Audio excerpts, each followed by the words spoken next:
Hi, எல்லாருக்கும் வணக்கம். இப்போ நாங்கள் எங்கே கிளம்பிட்டோம்னா பேரூர் பட்டீஸ்வரர் கோவில் கிளம்பிட்டோம். கிளம்புறப்பவே மணி 9 ஆயிடுச்சுங்க.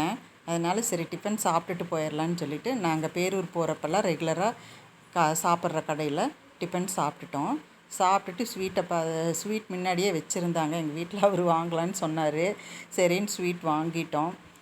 அவர் ஸ்வீட்டை கண்டா வாங்கிட்டு வந்துடுவார் எப்போவுமே. இப்போ நம்ம கேப் புக் பண்ணி தான் வந்திருக்கோம். காலையில் வெயிலுக்கு முன்னாடியே போகலான்னு பிளான் பண்ணணுங்க. ஆனால் மணி 9 ஆகிப்போச்சு.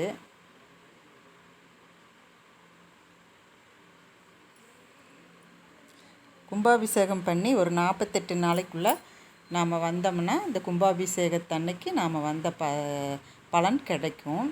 இப்போ பாருங்கள், கோபுரம் தூரத்துலேருந்தே தெரியுது. ரொம்ப சூப்பராக இருக்குது. பஸ் கோவில் வாசல்லையே நிற்கிதுங்க. டவுன் பஸ் எல்லாம் கோயம்புத்தூர் காந்திபுரத்துலேருந்து இந்த கோவிலுக்கெல்லாம் பஸ் வசதி நிறையா இருக்குது. பஸ்லையும் வரலாம். பார்க்கிங் போட்டுட்டு நாங்கள் கும்பாபிஷேகம் நடந்தப்போ போட்ட யாக குண்டம், யாகசாலையெல்லாம் அப்படியே தான் இன்னும் இருக்குது. சரி, நான் உள்ளே போய் பார்த்துட்டு வந்துடுறேன் அப்படின்னு சொல்லிவிட்டு நான் போய் உள்ளே எல்லாமே சுற்றி பார்த்தேன். நாங்கள் நேரத்துலேயே கோவிலுக்கு வந்ததுனால கூட்டம் அவ்வளோவா இல்லைங்க, கம்மியாக தான் இருந்துச்சு. அதனால் கோவிலில் ஃப்ரீயாக நாங்கள் தரிசனமெல்லாம் ஃப்ரீயாக பார்த்துட்டோம்.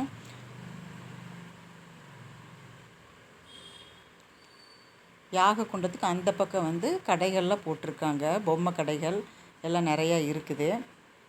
இப்போ கோவில் கோபுரம் பாருங்கள், சூரிய வெளிச்சத்தில் அப்படியே தகன்னு மின்னுது.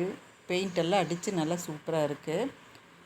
இந்த சைடு பார்த்திங்கன்னா எப்போவுமே தேர் நம்ம பார்க்குற மாதிரி தான் நிறுத்தியிருப்பாங்க. இப்போ பெரிய செட்டு ஒன்று போட்டு கட்டி அதுக்குள்ளே தேர் நிற்கிது. நம்மளால் பார்க்க முடியாது. ஆனாலும் சந்து வழியாக தெரியுதான்னு நான் பார்த்தேன். முடிஞ்ச வரைக்கும் தேர் பார்க்கலான்னு சொல்லிட்டு. தேர் அன்னைக்கெல்லாம் வந்தால் ரொம்ப கூட்டமாக இருக்குங்க. நம்ம கூட்டத்தில் எல்லாம் போக முடியாது. அதனால் வரல நான். இப்போ கோவில் என்ட்ரன்ஸ் பாருங்கள், ரொம்ப சூப்பராக இருக்குது. இதுக்கு மேலே நம்ம ஃபோட்டோஸ் வீடியோஸ் எல்லாம் எடுக்கக்கூடாது. கோவில் ரூல்ஸ் அது.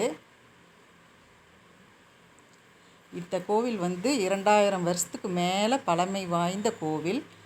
முடிஞ்ச அளவுக்கு நீங்கள் ஒரு தடவையாவது இந்த கோவிலுக்கு வந்துட்டு போங்க. டிராயிங்கெல்லாம் பாருங்கள் எவ்வளோ சூப்பராக போட்டிருக்காங்கன்ட்டு. ரொம்ப அழகாக இருக்குது. தேங்க்யூ ஃபார் வாட்சிங். போட்டோ எடுக்கக்கூடாது.